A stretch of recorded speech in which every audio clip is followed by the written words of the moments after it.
TV7 Israel News is made possible thanks to your generous donations. Shalom, good evening. This is TV7 Israel News broadcast to you from Jerusalem, and in today's top stories. Hezbollah Secretary General Hassan Nasrallah threatens to return Israel to the Stone Age in the event of an all-out war. In less than 48 hours, yet another large weapons cache belonging to the Iranian-proxy Hezbollah northeast of Damascus was utterly destroyed. Senior Israeli officials voiced deep concern over a U.S Iranian arrangement intended to limit Iran's nuclear enrichment in exchange for billions of U.S dollars. Palestinian terror operatives in the Menashe district of the Samaria region attempted to launch a makeshift rocket from the vicinity of Jenin city toward Israeli communities in a seventh such attempt within the past several months alone. Footage of the rocket strapped with a note circulated on Arab social media platforms this morning, prompting an investigation by the IDF, which confirmed that a Palestinian attempt to launch a rocket had failed when the projectile exploded while still being on its launcher. The rocket's debris were retrieved by military bomb squads as part of a broader ISA investigation. Meanwhile, IDF, ISA, and Border Police Special Operations units conducted counter-terror activity overnight, during the course of which a total of 8 suspected terror operatives were apprehended. During one of the operational activities that took place in the town of Ain Sultan, and was spearheaded by the Border Police Special Operations Yamas unit, suspects fired toward the Israeli force, which responded with live fire. As a result, 2 terror operatives were successfully eliminated. In contrast, no injuries were reported among the Yamas operators. Meanwhile, amid rising tensions on a number of Israel's fronts, Prime Minister Benjamin Netanyahu published a statement in which he highlighted that Israel was facing great challenges and that he was working day and night with Defense Minister Yoav Gallant, IDF Chief of General Staff Lieutenant General Herzi Halevi, and the leaders of the defense establishment to ensure state security in any situation. This statement of the Israeli premier was made after the Secretary General of the Lebanese Iranian-proxy Hezbollah, namely Hassan Nasrallah, addressed his Shiite followers in a televised speech from a bunker in an undisclosed location, marking the 17th anniversary of the 2006 Second Lebanon War. During his address, Nasrallah seized the opportunity to respond to a threat made by Israeli Defense Minister Yoav Gallant last week, who warned that any mistake by the Iranian proxy to drag Israel into war could lead to returning Lebanon to the Stone Age. I will tell this to the enemy. Today, I can tell you with evidence and proof, you will also go back to the Stone Age. If you go to war with Lebanon, you will also go back to the Stone Age. The Hezbollah leader went on to highlight that his heavily armed organization has enough precision-guided munitions to target all of Israel's vital infrastructure, including all of the civilian and military airports, water and electricity, power plants, communications infrastructure, refineries, and the nuclear plant in Dimona.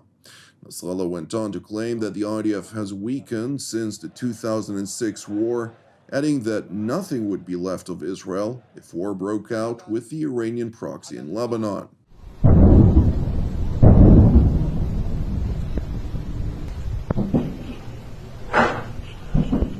Meanwhile, in Syria, large weapons caches stored within the base of the 81st Brigade of Syria's 3rd Army Division northeast of Damascus near Al-Wuhayba were utterly destroyed when a mysterious explosion effectively triggered a chain reaction of violent explosions. In a second such occurrence in less than 48 hours, the violent explosions essentially destroyed a large number of warehouses that were said to belong to the Lebanese Iranian-proxy Hezbollah. And while the Damascus regime stopped short from acknowledging the incident, no state actor or organization have yet to claim responsibility for the purported attack. In other news, senior Israeli practitioners, both former and acting, are raising concerns over an American-Iranian arrangement that is being formulated under the direction of the U.S. National Security Council Coordinator for the Middle East and North Africa, namely Brett McGurk. The senior Israeli practitioners essentially believe that the Biden administration has decided to delay efforts to contend with Iran's nuclear ambitions by adopting a less-for-less arrangement in which the Iranians agree not to enrich uranium above 60% purity in exchange for $6 billion of frozen Iranian assets that are being transferred from South Korea and Iraq into a designated account in Qatar. In contrast to claims voiced in Washington, it is believed that the unfreezing of these funds were made in exchange for self-imposed limitations by the Ayatollah regime on Tehran's nuclear program, an exchange partially acknowledged by Iran's foreign minister, Hassan Abdullahian. We do not consider there to be any connection between the issue of exchanging prisoners as a case and a humanitarian issue with the issue of releasing our property and assets from foreign banks. Tehran's top diplomat went on to highlight the Ayatollah regime's keen interest to reach a diplomatic deal with the Biden administration on limiting Iran's nuclear program in exchange for U.S. sanctions relief. We have always declared that we have never deviated from the path of negotiation and diplomacy. Is Tehran pursuing diplomacy to lift sanctions, and does it want all parties to return to JCPOA or not? Yes, this is a path we are following, and we hope that when we get closer to the final point, the nuclear deal, we can have more detailed information. It is important to highlight that officials in Jerusalem are convinced that the Biden administration aims to essentially postpone dealing with the Iranian threat until after the 2024 U.S. presidential elections. Nevertheless, the State Department unyieldingly rejects this premise, claiming instead that the unfreezing of Iranian funds were made as part of a prisoners' exchange arrangement. It is a positive step in our hope and desire for these American citizens to be able to come home. But it is not linked to any other issue, and we have not changed any aspect of our overall approach to Iran. Whether it be their nuclear program, our belief continues to be, and our goal continues to be, that Iran will not obtain a nuclear weapon, but also as it relates to the other issues that I mentioned, their malign activities in the region, their human rights crackdowns, our views, our work on that has not changed. Patel was further asked whether the transfer of the substantive funds to the Ayatollah regime was in fact a good idea. Do you think the Mullah regime with $6 additional billion in hand with B is less dangerous today than it was yesterday?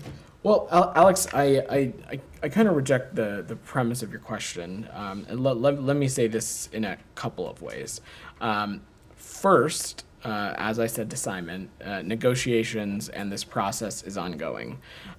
Secondly, and you saw the Secretary speak to this a little bit last week on Thursday, any of this public reporting and discussions about money is money that is held in South Korea, which is Iranian money. It's Iran's money. And allowing Iran to use such funds for humanitarian purposes is consistent with longstanding U.S. policy to ensure that our sanctions do not prevent humanitarian goods and services from flowing to ordinary people, no matter how objectionable or problematic their government is. This does not change the continued problematic, malign, destabilizing actions that Iran has taken, not just in the region, but in the region broadly. Actions that we continue to take serious issue with, actions that we will continue to hold them accountable for. Many of which you just said, they're egregious human rights violations, their continued support for the Russian war machine by the provision of drones to be used in Kyiv. All of these things the United States will continue to hold the Iranian regime accountable for.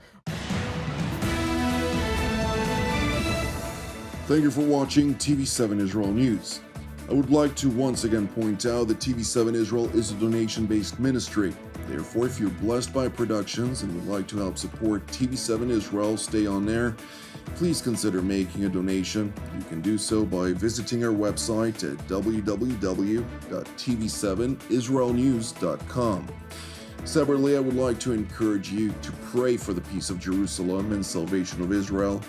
Jonathan Hassan wishing you an Erev Mevorach, and God willing, we'll see you again tomorrow at the same time.